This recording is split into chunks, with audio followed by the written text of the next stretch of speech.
늘 말씀을 드리지만 일상이 바로 우리의 영적인 수준이지요. 이곳에서는 다 근사해 보이고 경건해 보이지만 우리의 일상에 살아가는 모습이 우리의 영적인 현주소인 줄 압니다. 이곳에서 예배 드리면서 하나님을 만나고 은혜로 가득 채우고 여러분 일상 가운데 속에 하나님이 살아계신다는 거 여러분 주변에 있는 모든 분들에게 보이며 살아가는 우리 모두가 될 수 있기를 주님으로 축원을 드립니다. 아멘. 여러분들 오늘 들어오시는데 제가 여러분들 형편을 그래도 어느 정도는 알지 않습니까? 어떤 분들은 사랑하는 남편이 아파서 아내가 아파서 너무나도 힘들어하고 자녀들에게 아기가 생기지 않아서 그것 때문에 힘들어하고 어린 자녀들이 방황해서 그것 때문에 또 힘들어하고 사업장 가운데 속에 기대하는 열매들이 생기지 않아서 근심하고 두려워하고 그래서 한편으로는 정말 감사했습니다.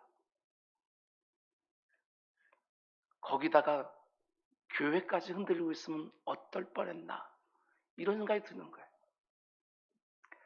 우리들의 그 사랑과 섬김과 수고가 담겨있는 교회까지 흔들리고 있으면 일상 가운데 속에 그렇게 힘들고 어렵다가 교회 안에 쑥 들어오면 더 눌리게 되어지는 그러면 얼마나 어려울까 이런 생각을 좀 해보았습니다. 이곳에서 충전하셔서 그곳에 가셔서 승리하는 우리 모두 다 될 수 있기를 주님으로 축원드립니다. 오늘은 디모데전서 강의 16번째 시간입니다. 오늘 말씀의 제목은 잘하는 것은 너무나 당연한 것이고 못하는 것은 너무나 쉽게 비난거리가 되는 이런 제목으로 말씀 전하도록 하겠습니다. 잘하는 것은 너무나 당연한 것이고 못하는 것은 너무나 쉽게 비난거리로 바꿔버리는 아닙니다. 교회나 가정이나 분위기가 이렇게 되면 절대로 안 되는 것이지요. 잘하는 것은 너무나 고마운 것이고 못하는 것은 함께 감당해야 되는 것이고 이게 돼야 되는 것이지요. 얼마나 많은 사람들이 실족하는지 모릅니다. 잘하는 것은 당연한 것으로 받고 못하는 것은 너무나 쉽게 비난의 제목이 되는 분위기 너무나 많은 사람의 심령이 오늘날 다칩니다. 우리 가정이 혹 이런 분위기가 아닌지 우리 교회가 혹 이런 분위기가 아닌지 좀 진지하게 생각하면서 오늘 말씀을 함께 듣는 우리 모두가 될 수 있기를 주님으로 축원을 드립니다. 지난 시간에 우리는 교회 안에 있는 다양한 지체들을 어떻게 대해야 되는지 그 부분에 대해서 함께 나누면서 특별히 재정적인 도움이 절대적으로 필요한 과부들을 교회가 어떻게 도와야 되는지 교회가 가난한 지체들을 어떻게 섬겨야 되는지 교회의 구제사역과 성도의 나눔에 대해서 함께 생각해 보았습니다. 근데 어떻게 도와야 된다고 말씀을 드렸습니까? 크게 두 가지를 말씀드렸는데 첫 번째는 3절입니다. 참 과부인 과부를 존대해라. 그냥 도와줘라 이렇게 말하지 않습니다. 그들을 존대해라 이렇게 말하는 것이지요. 교회의 구제사역과 성도의 나눔은 단지 재정적으로 돕는 데 목적이 있는 것이 아닙니다. 그분들의 존귀함을 지켜주기 위하여 재정적인 필요를 채워주는 것 그게 목적이지요. 목적이 다릅니다. 이게 얼마나 놀라운지 모릅니다. 여자는 수혜도 치지 않았던 그 2000년 전에 오늘날처럼 사회보장제도가 촘촘하게 마련되어 있지도 않은 그 시대에 이게 바로 꺼져가는 신지도 상한 갈 때도 긍휼히 여기시는 하나님의 마음인 것이지요. 한 영혼 한 영혼 너무나 귀하게 보시는 거예요. 화려한 꽃들만 주목하는 사람들과는 달리 누구의 주목도 받지 못하는 이름 모를 들꽃 하나도 아끼시고 큰 제목으로 쓸만한 우뚝 솟은 나무만 쓸모 있는 것처럼 생각하는 이 세상과는 달리 오늘 피었다가 내일 아궁이에 던져지는 들불도 귀하게 보시는 하나님이 말씀하시는 것이지요. 과부들을 존대해라. 궁핍하고 외로운 그들의 존귀함을 너희들이 지켜줘라. 그리고 또 하나는 과부들을 도울 때 분별하고 구분하라고 권면합니다. 4절 말씀 보면 만일 어떤 과부에게 자녀나 손자들이 있거든 그들로 먼저 자기 집에서 효를 행하여 부모에게 보답하기를 배우게 하라. 이것이 하나님 앞에 받으실 만한 것이니라. 교회에 어려운 사람들이 참 많이 있지만 교회가 일률적으로 그들을 돕는 것이 아니라 그들에게 자녀나 손자나 친지들이 있으면 그들로 하여금 먼저 돕게 하라는 것입니다. 왜 그렇게 하라고 하지요? 그렇게 해서 자녀들이 효를 배우고 친지들이 형제 사랑을 배우게 하라는 것입니다. 지금까지 자녀들을 위해서 모든 것을 쏟아부었던 부모에게 보답할 수 있는 기회를 교회가 구제라는 명목으로 빼앗지 말라. 그리고 이렇게 함으로 교회는 아무에게도 도움을 받을 수 없는 진짜 어려운 지체들에게 더욱 집중할 수 있다. 이렇게 말하는 것입니다. 그러니까 존중함으로 세심하게 돕고 돕되 그 필요를 정확해서 하게 분별해서 돕고 우리 교회 구제사역과 여러분의 나눔이 공동체 안에서 점점 더 풍성해지기를 원하고 점점 더 지혜로워질 수 있기를 주님의 이름으로 축원을 드립니다. 그리고 오늘 이어지는 말씀은 사도 바울이 에베소 교회에서 담임 목회를 하고 있는 그 연수한 목회자 디모데에게 교회 공동체가 장로들을 대할 때 어떤 자세로 대해야 되는지, 여자 성도님들 가운데 특별히 과부들, 힘들고 어려운 아무도 돌봐주지 못하는 그런 과부들을 잘 섬겨야 된다 이렇게 말했다면 곧바로 이어서 교회 공동체 가운데 있는 특별히 장로들을 어떻게 돼야 되는가 여기 대해서 말해주고 있는 것이지요. 그게 5가지로 바울이 권면하는데 하나하나 들을 때 단지 우리 교회 안에 있는 장로님들에게만 국한해서 듣는 것이 아니라 교회 안에 있는 수고하고 희생하는 모든 직분자들을 어떻게 대해야 되는지 하나님의 귀한 음성을 듣는 복된 시간 되기를 주님으로 축원드립니다. 오늘 본문은 이렇게 시작합니다. 17절 잘 다스리는 장로들은 배나 존경할 자로 알되 말씀과 가르침에 수고하는 이들에게는 더욱 그리할 것이니라. 사도 바울의 첫 번째 권면은 교회를 세우고 성도들을 힘을 다해 섬기는 장로들을 존경할 자로 알라. 이게 권면입니다. 장로들을 귀히 여기고 그들의 수고와 헌신과 희생을 존중해줘라. 이런 말이지요. 근데 17절 말씀을 잘 보면 장로의 역할이 2가지라는 것을 알 수 있습니다. 하나는 잘 다스리는 것이고 또 하나는 잘 가르치는 것이고. 그런데 이 말씀이 오랜 교회의 역사를 거치면서 장로의 2가지 역할이 2가지 직분으로 나누어지는 것을 보게 되었습니다. 다스리는 역할을 하는 장로와 말씀을 가르치는 역할을 하는 목사 2개의 직분으로 나누어지는 거예요. 물론 장로나 목사나 둘 다 잘 다스리고 잘 가르치는 역할 둘 다를 잘 감당해야 되지만 장로는 잘 다스리는 사역, 치리 사역에 더 집중해야 되는 것이고 목사는 잘 가르치는 사역, 설교 사역에 더 집중해야 된다. 이렇게 말할 수 있습니다. 장로와 목사는 둘 다 장로라고 말할 수 있는데 장로는 치리 장로 이렇게 부르는 것이고 목사는 설교 장로 이렇게 보면 틀림이 없습니다. 담임 목사인 저와 부교육자를 섬기는 목사님들과 전도사님들은 무엇보다도 말씀을 전하고 말씀을 가르치는 일에 더욱 전심전력하기를 원하고 우리 장로님들과 권사님들은 지금도 너무나 수고하고 계시지만 더 세심하게 교회를 돌보고 더 두루두루 지체들을 잘 섬겨서 우리 교회가 더 건강하게 세워져 가고 모든 지체들의 영적인 성숙과 믿음의 진보가 이루어지게 되기를 주님의 이름으로 축원을 드립니다. 여러분 그러면 교회 안에 있는 지체들은 설교 장로인 목사와 치리 장로인 장로를 어떻게 대해야 되느냐? 18절입니다. 성경에 일렀으되 곡식을 밟아 떠는 소의 입에 망을 씌우지 말라 하였고 또 일꾼이 그 싹을 받는 것은 마땅하다 하였느니라. 곡식을 밟아 떠는 소의 입에 망을 씌워 놓는 것은 할 도리가 아니라는 것입니다. 소도 먹어야 일을 할 수 있는 것이고 추수할 곡식 쌓는 것만 생각하고 그 추수를 하고 있는 소에게 먹을 것을 공급해 주지 않으면 계속해서 일할 수 없다는 것입니다. 그럼 또 이렇게 말하지요. 일꾼이 그 싹을 받는 것은 마땅하다. 영어성을 보게 되어지면 deserve 이런 단어가 써 있어요. 그 싹을 받는 것은 너무나도 마땅하고 당연하다. 그럴 가치가 있다. 이렇게 말하는 것이지요. 구약 시대에 다른 지파 사람들이 레위 지파 사람들을 재정적으로 그 필요를 채워줬던 것처럼 전임 사역자들에게 교회가 마땅히 그 필요를 채워줘서 그 맡은 바 직임에 전념할 수 있는 환경을 만들어주라. 먹을 것을 주어라, 싹쓸 주어라, 이렇게 권면하는 것이지요. 그런데 이 말씀 안에는 이런 의미도 담겨 있습니다. 목사가 되었든 장로가 되었든 그 맡겨진 직무를 감당할 때에는 소가 곡식을 밟아 떠는 것처럼 정말 우직하고 성실하게 감당해야 된다. 이런 의미도 담겨 있는 것이지요. 먹는 것은 주인에게 온전히 맡겨놓고 그 가운데 속에 너에게 맡겨진 직분을 정말 성실하게 감당해야 된다. 그렇게 하지 않으면 주인에게 매를 맞는 것이지요. 한 영혼 한 영혼이 천하보다 귀하다고 말씀하시는 하나님이 그 영혼들을 맡겨 놓았는데 대충 목양을 한다? 하나님이 그걸 어떻게 보시겠습니까? 자기 아들의 생명값으로 구원하여 한 곳에 모아놔서 그 영혼들을 위탁했는데 그 맡은 바 직임에 성실하지 않다? 하나님이 어떻게 보시겠냐는 거예요. 고린도전서 4장에 말하는 것처럼 맡은 자에게 주인이 구하는 것은 충성입니다. 충성.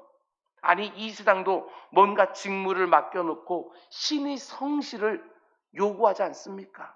하물며 영혼을 다루는 목사들과 장로들은 얼마나 더 엄격하게 요구를 받겠습니까? 하나님이 그 귀한 직분을 맡겨주시고 성도들이 그 귀한 직분을 존중하며 기대하는 신의와 성실, 저같이 말씀을 맡은 목회자들과 교회 지체들을 섬겨야 되는 장로님들과 권사님들은 그 신의를 따라 정말 성실하게 감당해야 되는 것이지요. 맡은 직분에 정말 충실하셔야 됩니다. 그리고 성도들은 어떻게 해야 되느냐? 그렇게 소처럼 맡은 직분을 감당하는 목회자들과 장로들과 권사들을 존중함으로 대하라. 이렇게 권면합니다. 교회 공동체 안에는 모든 지체들을 다 존중해야 되지만 배나 더 존중함으로 대해라.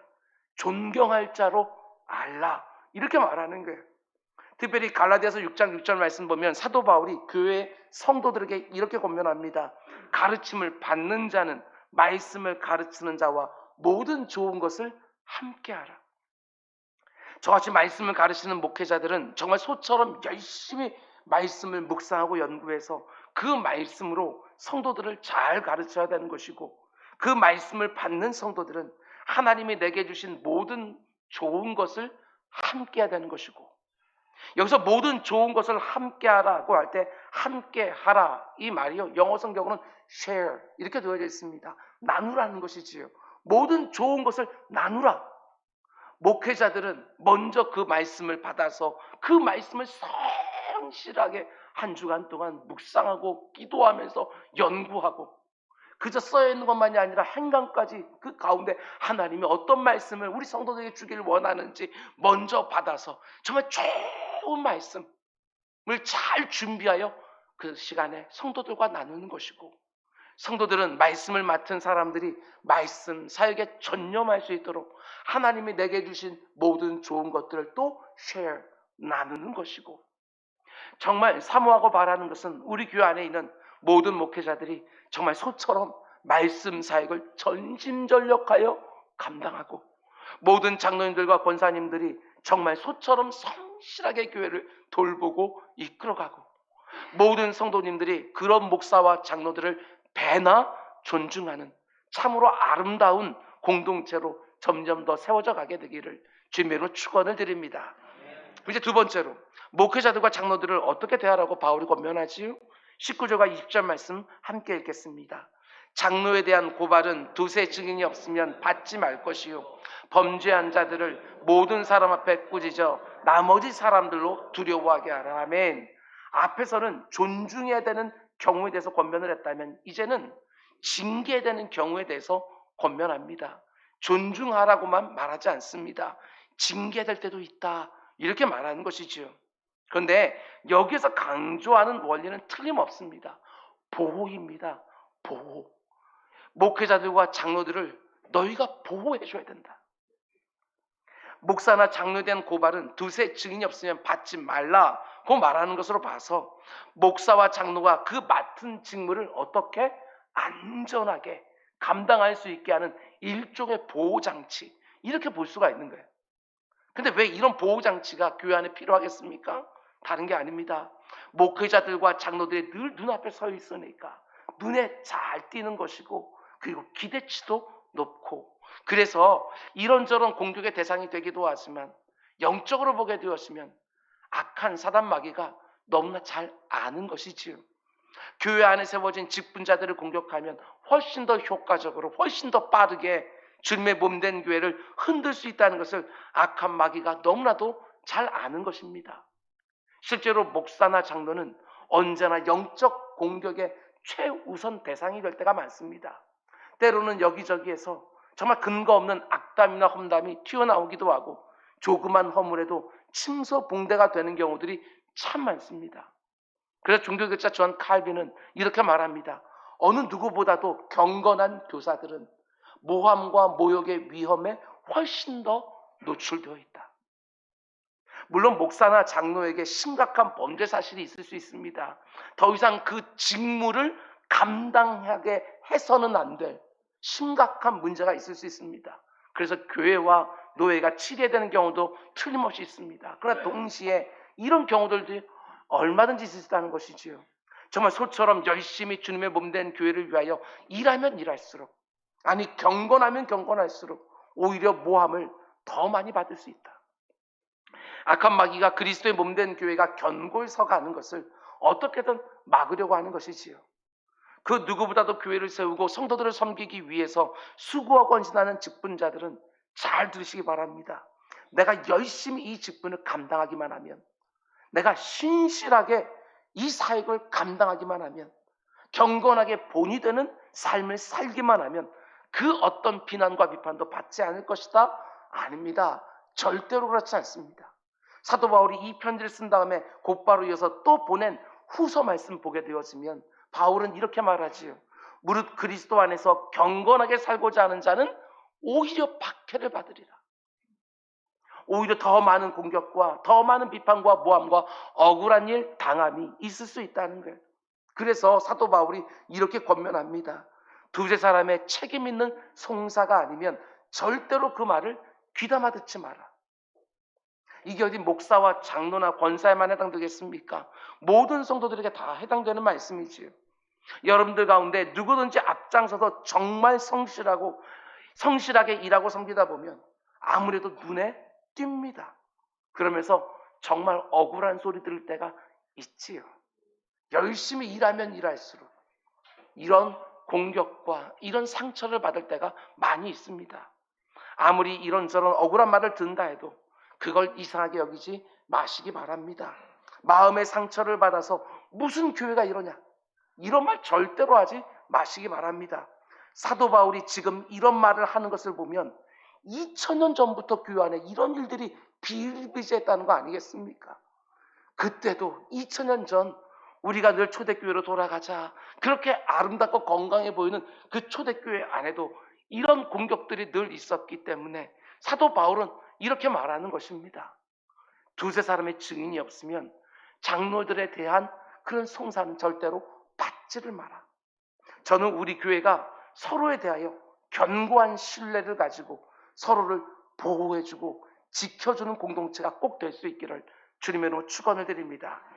그러나 동시에 또 하나 중요한 것이 있습니다. 만일 두세 사람이 분명한 증거를 가지고 책임 있게 문제를 제시할 때는 그냥 쉽게 듣지 말고 반드시 귀담아 들어야 된다, 이 말이지요. 여기서 말하는 두세 사람의 증인은 객관적으로 드러난 증거를 가지고 있는 사람들을 말하는 것입니다. 그런데 그런 객관적인 증거를 가지고 문제를 제기할 때는 반드시 귀담아 들어야 된다는 것이지요. 그러나 그 출처도 분명하지 않은 그저 떠돌아다니는 소문들에 대해서는 귀담아 듣지 말라, 이 말하는 것입니다. 귀담아 듣기 시작하면 나도 휩쓸리기 시작합니다.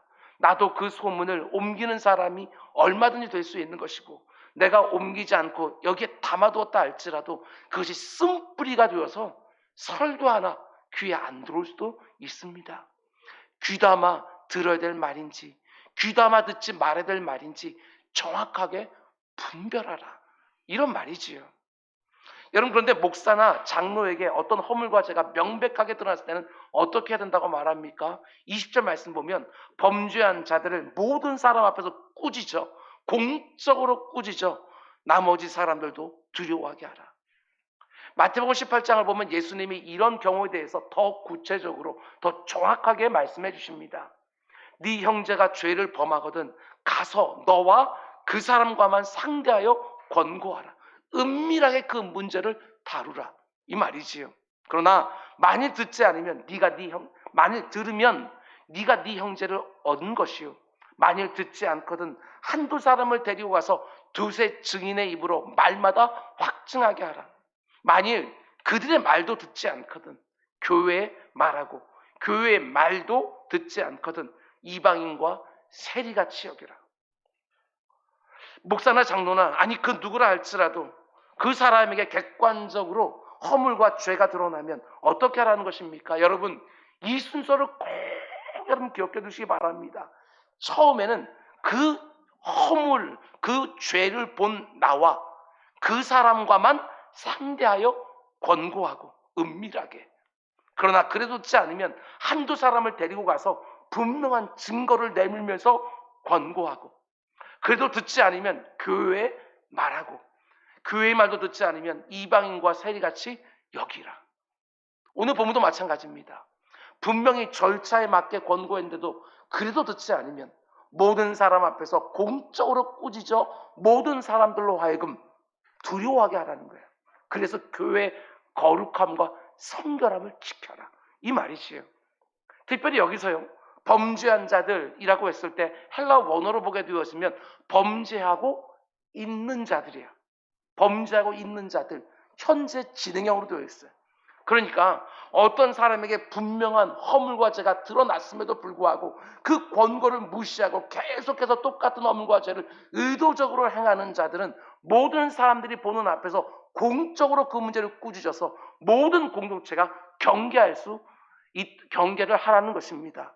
한 번의 실수를 가지고 이렇게 하라는 게 아닙니다. 지금도 하고 있는 거, 예전에 그 했던 거 끄집어내어서 그 사람을 정죄하는 것들이 아니라 지속적이고 의지적이고 의도적인 똑같은 범죄를 반복하고 있을 때 그렇게 하라는 거예요. 그러나 이 부분을 잘 보셔야 돼요. 이런 절차를 잘 보면요, 공적으로 문제를 다뤄서 치리하는 것은요, 최후의 방법이에요. 최후의 방법. 그런데 오늘날 교회들은 우리들은 어떻게 할 때가 더 많은가? 그 중간에 있는 과정들을 건너 뛰어버릴 때가 얼마나 많은지 몰라요. 그 사람의 죄와 허물이 드러났을 때 곧바로 공적으로 다루고 싶어하는 그런 모습들이 있는 거예요. 우리 주님께서 계속 말씀하는 것들은 이 모든 절차를 다 지키면서 뭘 하라는 거예요? 어떻게든지 그 한 영혼 돌이키게 해야지. 그 영혼 내치는 게 목적이냐, 치리에? 그게 아니라는 거예요. 이런 모든 절차를 은밀하게, 그리고 두세 사람이, 그리고 교회에 이런 모든 절차를 드는데도 계속해서 의도적으로, 의지적으로 그 똑같은 죄와 허물을 반복하고 있을 때 그때 공적으로 다루라는 것이지, 우리는 은밀하게 다뤄야 될 때도 공적으로 다룰 때가 얼마나 많이 있는지. 처음부터 공적으로 다루지 말고 거듭거듭 그 지체에게 돌이킬 기회를 주어라. 이 최후의 방법까지 가지 않도록 끝까지 권면하고 설득하고 기도하고 울면서 돌이키게 해라. 여기에 초점이 맞춰져 있는 거예요. 이런 일이 절대로 안 일어나기를 정말 원하지만 목사든 장로든 누구라도 여기에 해당될 수 있습니다. 우리 교회가 범죄한 지체를 다루는 방법에서도 더 성숙해지기를 주님으로 축원을 드립니다. 그럼 세 번째로 목회자들과 장로들, 성도들이 또 어떻게 대하라고 권면합니까? 21절 말씀 보십시오. 사도 바울이 굉장히 엄히 권고합니다. 하나님과 그리스도 예수와 택하심을 받은 천사들 앞에서 내가 엄히 명하노니, 하나님과 그리스도 예수 앞에서, 그리고 택함 받은 천사들 앞에서 내가 엄히 명하노니 너는 편견이 없이 이것들을 지켜 아무 일도 불공평하게 하지 말며. 여러분, 사도 바울이 디모데에게 정말 엄히 말합니다. 내 사랑하는 디모데야, 목회하다가 아무리 너를 힘들게 해도 네가 하는 일마다 그 가운데 속에 너를 막아선다 할지라도 그 상한 감정으로, 그 아픈 감정으로 그 사람 치리하면 절대로 안 된다. 이 말 하는 것이지요. 모든 사람들을 사안사안별로 공평하게 대해라. 편견 가지고 치리하지 마라. 이 말 하는 것이지요. 나에게 잘해주는 사람의 죄와 허물에 대해서는 너무너무 너그럽고, 나를 힘들게 하는 사람의 죄와 허물에 대해서는 지나치게 엄격하고, 여러분 이런 경우들이 얼마나 많은지 몰라요. 교회 안에서 나에게 잘해주는 사람들은 훨씬 더 심각한 어떤 잘못을 해도 그거 대수롭지 않게 그럴 수 있지 하면서 이해하고 넘어갑니다.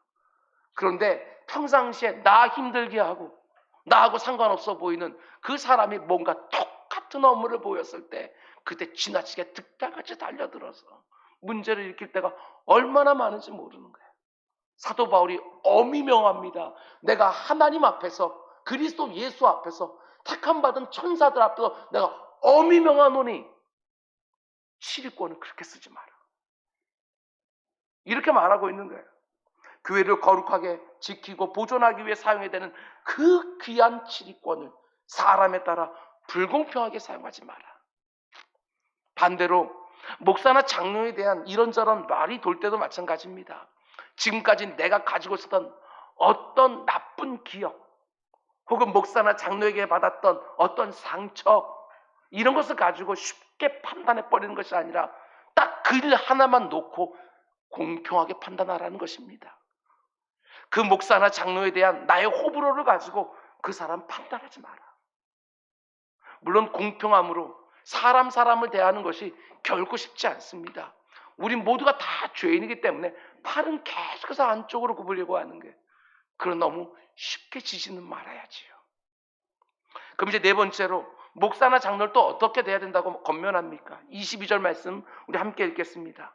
아무에게나 경솔히 안수하지 말고 다른 사람의 죄에 간섭하지 말며 내 자신을 지켜 정결하게 하라. 아멘. 여기 보면 아무에게나 경솔히 안수하지 말라 말합니다. 교회가 목사를 세우고 장로들을 세울 때, 안수집사를 세울 때 경솔하게 안수해서 세우지 마라. 그렇습니다. 목회하면서 직분자들을 세우는 일만큼 어려운 일이 없는 것 같습니다. 우리 교회만이 아니라 모든 교회들이 어떤 사람을 직분자로 세울 것인가, 이게 너무너무 어려운 거예요. 한국 교회를 보면 담임 목사가 바뀔 때에 그때만큼 교회가 위태로울 때가 없습니다. 장로나 권사나 안수집사, 여집사를 세울 때 참 많은 교회 안에 문제가 생깁니다. 많은 성도들이 시험에 들기도 하고 교회를 나가기도 하고 참 어려운 문제인 거예요. 근데 제가 직분자를 세우는 일이 참 어렵다고 말씀드린 이유 중에 또 하나는, 경솔하게 안수하여 목사나 장로나 직분자를 세우는 것도 문제지만 또 이런 경우도 문제입니다. 딱 보면 전혀 준비가 되지 않았어요. 그런데 일단 세워놓으면 준비되기 시작하는 거예요. 너무나 잘 감당해 주는 거예요. 그래서 제가 직분자들을 세우는 것이 참 어렵다고 말하는 것입니다. 예수님이 12제자들을 세울 때를 보면 얼마나 많이 기도하셨는지 모릅니다. 12제자 세울 때 밤이 새도록 기도하셨다, 복음서가 말하는 거예요. 그런데 그 12제자들의 면면을 한번 보십시오. 어디 한 사람 준비된 사람이 있었습니까? 가만보면 12명 다 한심하기 그지없는 거예요. 그런데도 우리 주님이 먼저 부르십니다. 나를 따라오라고. 나를 따라오면 사람 낚는 어부가 되게 하리라고. 그렇게 불러놓으시고 우리 주님께서는요, 그들을 3년 동안 동고동락하며 양육하셨고, 그 가운데 속에 참 많은 실수와 실패들을 보여주시지만 그들을 내치지 아니하시고 죽을 때까지 그들을 버리지 않으시고 성령을 약속해 주시고, 오순절 다락방에 성령이 임하기 시작했을 때 그들은요 정말 근사한 일꾼들이 되어집니다. 정말 생명을 걸고 복음을 증거하고 교회들을 세우는 멋진 사사들이 되지요.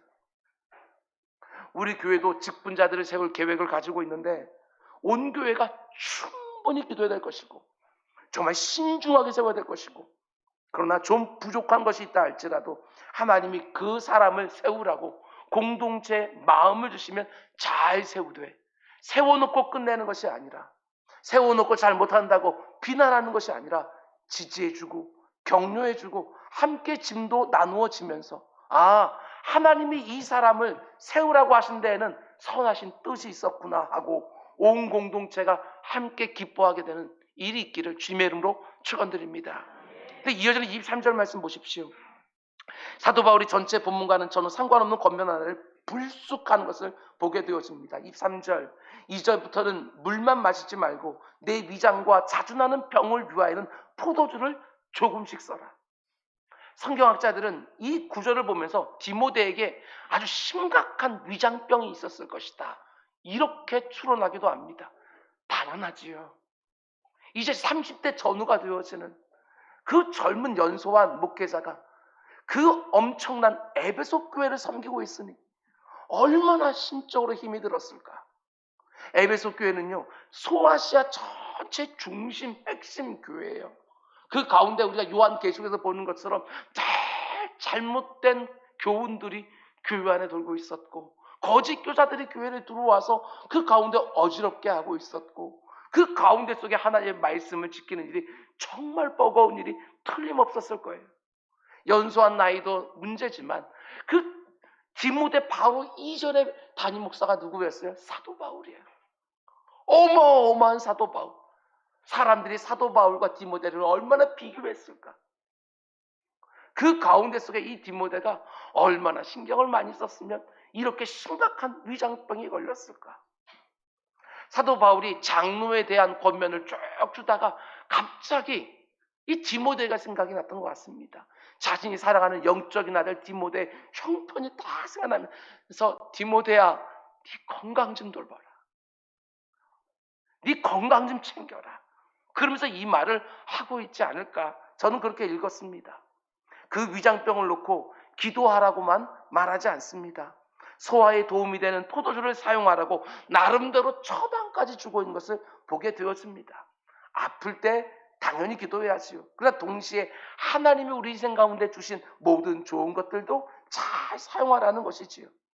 담임 목사인 저는 말할 것도 없고, 교회를 섬기는 우리 모든 직분자들 건강관리도 잘 하시기 바랍니다. 병약해도 얼마든지 귀하고 요긴하게 섬길 수 있지만 건강하면 더 왕성하게 교회와 성도들을 섬길 수 있는 것이지요. 모든 성도들이 직분 맡은 분들의 건강을 위해서도 꼭 기도해 주시기를 주님의 이름으로 부탁을 드립니다.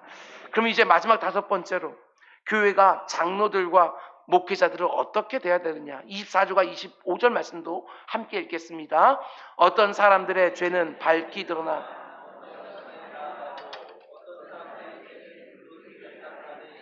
이와 같이 선행도 밝히 드러나고 그렇지 아니한 것도 숨길 수 없느니라. 아멘.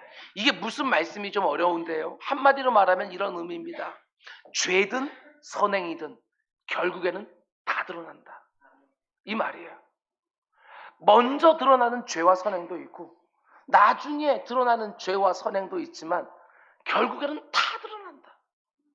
어때요? 이 말씀이요, 두렵게 들리십니까? 아니면 위로가 되십니까?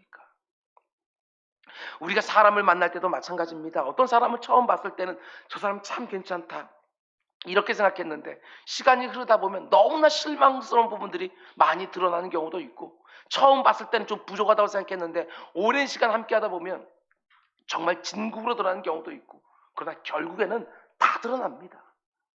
장로들과 목회자들도 마찬가지입니다. 이런저런 일 한두 개를 가지고 쉽게 판단하지 말고 좀 지켜보면서 판단해라. 성급하게 속단하지 말고 결국에는 그 사람 안에 있는 것들이 어떤 식으로든지 드러날 테니까 좀 지켜보면서 제대로 분별하라, 이렇게 말하는 것이지요. 우리 교회에 처음 등록하신 분이 저에게 이런 말씀을 많이들 해주십니다. 목사님 인상이 너무너무 좋다고. 제 입으로 말해서 좀 죄송하지만 너무너무 감사하기도 하지만 좀 더 지켜봐 주십시오. 시간이 좀 흐르면, 그리고 조금 더 가까워지면 더 좋아질 수도 있지만 내가 사람 잘못 봤구나, 얼마든지 이럴 수도 있습니다. 시간이 지나봐야 그래도 판단이 되는 것이고 분별이 되는 것이지요. 제가 담임 목사로서 이 귀한 교회를 섬긴 지 이제 만 17년이 다 되어갑니다. 올 10월이 되면 만으로 17년이 됩니다. 부교육자로, 전도사로, 강도사로, 부목사로 성역과 합치면 거의 30년. 저희 전 인생이 여기서 다 들어가 있습니다. 참 긴 세월이 지났는데 여러분이 저를 어떻게 보시는지 모르겠습니다. 참 엉터리 같았다. 제 스스로 생각이 들 때가 많이 있었습니다. 여러분들이 많이 불편했겠구나 이런 생각이 들 때도 있습니다. 그럼에도 불구하고 내치지 아니하고 잘 견뎌주시고 참아주시고 기다려주신 거 얼마나 감사한지 모르겠습니다. 그나마 이 정도 될 수 있었던 거 여러분들이 지켜봐 주셨기 때문이 아닌가 생각합니다. 담임 목사인 저도 그렇고 장로님들도 그렇고 이 자리는 모든 분들이 정말 이렇게 되기를 원합니다. 처음 봤을 때는 요만큼 좋았는데 시간이 흐르면 흐를수록 이만큼 더 좋아지는 그게 바로 사랑이지요. 사랑. 가까이 하면 할수록 분명히 나를 깜짝 놀라게 하는 엉터리 같은 부분들이 분명히 드러나게 되어 있지만 그 사람을 위해 기도해주고 아껴주고 사랑해주고 지지해주다 보면 정말 점점 더 좋아지는 것이지요. 그러나 동시에 모든 직분자들은 이 말을 명심하시기 바랍니다. 내게 있는 것이 선이든 악이든 내 안에 있는 것이 의든 죄든 다 드러나게 되어 있다. 잠깐은 속일 수 있고 위장할 수 있고 감출 수 있지만 결국에는 다 드러난 줄 알고 스스로를 늘 정결하게 하면서 악한 것이 있으면 하나하나 떨어내고 나 때문에 누군가 시험 드는 사람 없도록 실족한 사람 없도록 악한 것이 있으면 빨리빨리 떨어내고 부족한 것이 있으면 하나하나 채워가고 아무리 사람들이 내 섬김과 수고와 희생과 진심을 몰라준다고 해도 낙심하고 서운할 것이 아니라 때가 되면 다 드러난다. 다 알게 되어진다. 여러분 말씀 맺겠습니다. 잘 다스리는 장로들과 말씀 맡은 목회자들을 존중함으로 대하라. 가르침을 받은 자는 말씀을 가르치는 자와 모든 좋은 것을 함께하라. 장로들과 목회자들을 보호해줘라. 지켜줘라. 좀 지켜봐줘라. 사실 이런 이야기 우리 부모 세대들이 신앙생활 할 때는 많이 안 해도 됐습니다. 이런 이야기를 많이 안 해도 교회의 모든 지체들이 장로들과 목회자들을 존중했습니다. 너무 과한 것이 아닐까 싶을 정도로 성도들이 장로와 목사라는 직분을 존중함으로 대했던 것이지요. 그러나 오늘 이 시대는 참 많이 변했습니다. 장로와 목사에 대한 존중함을 많이 상실한 것이지요. 이 시대를 섬기는 목회자 중에 한 사람으로 오늘 본문을 받아놓고요. 참 많이 망설였습니다. 제가 강일 설교자이기 때문에 이 말씀을 건너뛸 수가 없어서 이 말씀 붙들고 정말 고심하며 씨름했습니다. 목회자들의 무수한 잘못에 대한 이야기가 하루가 멀다고 쏟아지는 이와 같은 시대에 목회자들의 부정직함과 부주의함과 권위적인 모습에 교회를 떠난 성도들이 천지인 이 시대에 제 스스로를 보더라도 너무나도 많은 부족함과 허물이 여전히 남아있는 것 같이 보이는 이때에 말씀을 맡은 목회자들을 존중함으로 대하고 모든 좋은 것을 함께하라고 하는 이 본문의 말씀을 전해야 된다는 것이 정말 많이 망설여지고 부끄럽고 죄송스러웠습니다. 그래서 그냥 무덤덤하게 본문의 말씀만 해석하고 지나가려고 했지만 그래도 이 말씀은 꼭 드려야 되겠다 생각했습니다. 오늘날 목회자들에 대한 성도들의 인식이 왜 이렇게 많이 변했을까? 우리 부모 세대들은 그렇게 존중함으로 대했는데 왜 오늘날에는 너나 나나 이렇게 되었을까? 저 같은 목회자들의 책임이 가장 큽니다. 가장. 그걸 입이 10개라도 변명할 여지가 없습니다. 하나님의 그 귀한 말씀을 맡은 직분이기 때문에 더 근신하고 더 주의하고 더 치열하게 이런저런 유혹과 싸워야 되는 것은 틀림없는 사실이지만 혹시라도 이런저런 허물이 목회자들에게 장로들에게 드러날 때 여러분 일정한 정도로 감당해 주시기 바랍니다. 목회자의 많은 허물과 부족함이 모든 문제의 주된 원인은 틀림이 없지만 여러분이 목회자를 바라보면서 너무 쉽게 판단하고 정죄하고 기준에 못 미친다고만 말하지 말고 마치 내 문제인 것처럼 그 허물을 함께 아파해주고 그 부족함을 채워주려고 해야 교회의 강단이 무너지지 않는 거예요. 개인적인 저를 존중해줘라 이게 아니라 이 직분 때문에 말씀을 전하도록 그렇게 세움받았기 때문에 존중하지 않으면 강단이 무너집니다. 제가 2002년도에 목사 안수를 받을 때에 정말 수없이 다짐하고 또 다짐했습니다. 좋은 목사가 돼야겠다. 좋은 목사가. 신학교에서 공부를 하는 동안 4년 대학을 다니는데 그 가운데 3년을 대학 학부사의 편집장으로 했었습니다. 신문을 만들면서 취재를 다니면서 정말 한국교회 이런저런 문제들 신물나도록 봤습니다. 목회자들의 이런저런 허물과 죄 하면 어떻게 이럴 수 있을까? 그것도 정말 많이 보았습니다. 그러면서 내가 비판하고 정죄했던 그 모습대로 안 되고 싶어서 좋은 목사 정말 수없이 다짐하고 또 다짐했는데 목회를 하면 할수록 이제는 좋은 목사가 어떤 목사인지 잘 모르겠습니다. 다 허물투성이고 목회하면 하면 할수록 그 가운데 더 못된 것들이 튀어나오기 시작하고 정말 충성스럽게 맡은 바 직임을 감당하고 싶어서 나름은 힘을 다해서 지난 17년 달려왔는데 여전히 수없이 많은 한계와 모자람과 부족함 투성이고 어머니 모태에 나올 때부터 죄인으로 태어나 늘 어리석은 일만 거듭하는 인생 중에 모든 것이 온전한 사람 하나도 없는 것처럼 저 같은 목사라고 장로들이라고 뭐 다르겠습니까? 어떤 허물과 부족함이 드러날 때 그 모든 책임은 1차적으로 목회자들에게 있는 것이 분명하지만 여러분이 일정한 정도로 마치 내 문제처럼 감당해 주는 것이 너무너무 필요한데 제 자신을 볼 때에도 이런저런 허물과 문제가 드러나고 잘못된 판단할 때마다 다 인생이 어디 완전하냐?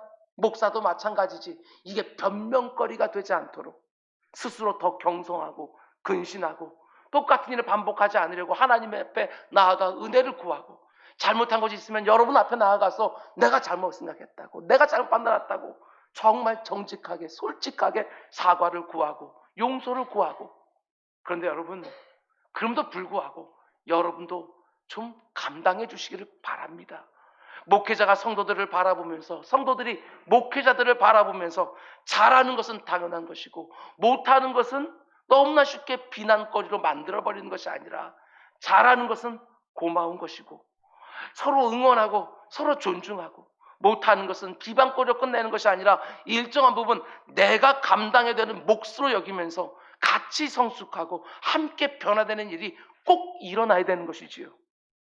열심히 수고하고 희생하는 우리 장로님들을 배나 존중해 주시기를 바랍니다. 지금보다 더 많이 사랑해 주시고 더 많이 아껴 주시고 더 많이 기도해 주시기 바랍니다. 그래서 정말 소처럼 성실하고 충성스럽게 주님의 몸된 이 아름다운 교회를 더욱 힘내서 섬길 수 있도록 꼭 협력해 주시기 바랍니다. 개인적인 어려움들도 저마다 다 있습니다. 다른 사람들에게 말하면 힘 빠질까봐 그분들 걱정할까봐 얘기 안 하고 혼자서 감당하는 경우들도 장로들에게 얼마나 많은지 모릅니다. 조금 더 이해해 주시고 조금 더 그 가운데서 보듬어 주시고 짐도 나누어 주시고 때때로 저 같은 목회자나 장로들에게 어떤 허물이나 죄나 실수나 잘못된 판단을 보게 되거든 조용히 찾아와서 사랑 가득한 권면 좀 해주시기 바랍니다. 절대로 이 말 저 말 들으면서 시험 들지 마시기 바랍니다. 사도 바울의 권면처럼 우리 주님 가르쳐준 방식처럼 사랑으로 권면하고 충고해서 더 온전한 목회자로 더 근사한 장로들로 함께 만들어가는 것이지요. 우리 교회가 주님의 마음에 꼭 맞는 교회가 되기 위해서 지금도 우리 장로님들, 우리 권사님들, 모든 직분자들 너무나 솔선해 수고해 주시지만 지금 있는 장로님들과 권사님들의 그 수고와 헌신 위에 더 좋은 장로님들, 더 따뜻한 권사님들, 더 충성스러운 직분자들이 계속해서 이 안에 나와서 이 안에 들어와 있는 어린 아기 하나하나에 이르기까지 그분들의 사랑과 헌신이 흠뿍 묻어나게 되기를 주님의 이름으로 축원을 드립니다. 우리 기도하겠습니다. 사랑의 주님, 왜 이렇게 아버지 하나님 교회들이 아픈지 모르겠습니다. 다 죄인들이 모여서 그 가운데 성화의 과정 중에 있기에 이런저런 버거움들과 이런저런 부대낌들이 있는 것 충분히 알아도 잘하는 것은 당연한 것으로 보고 못하는 것들은 비난의 제목으로 삼는 이런 경향성들이 아버지는 이 땅에 있는 교회들 가운데 얼마나 많은지 모릅니다. 심지어 가정 안에서도 이런 경우들이 얼마나 많은지 모릅니다. 아버지는 잘하는 것 고마워해주고 격려해주고 응원해주고 모자라는 것 못하는 것들 서로 짐을 나누어지면서 교회들은 더욱더 건강하게 서갈 수 있게 하시고 우리들 가정들은 정말 천국이 되어가는 놀라운 은혜의 역사 있게 하여 주시옵소서. 이 모든 말씀 예수님의 이름으로 기도드렸습니다. 아멘. 오늘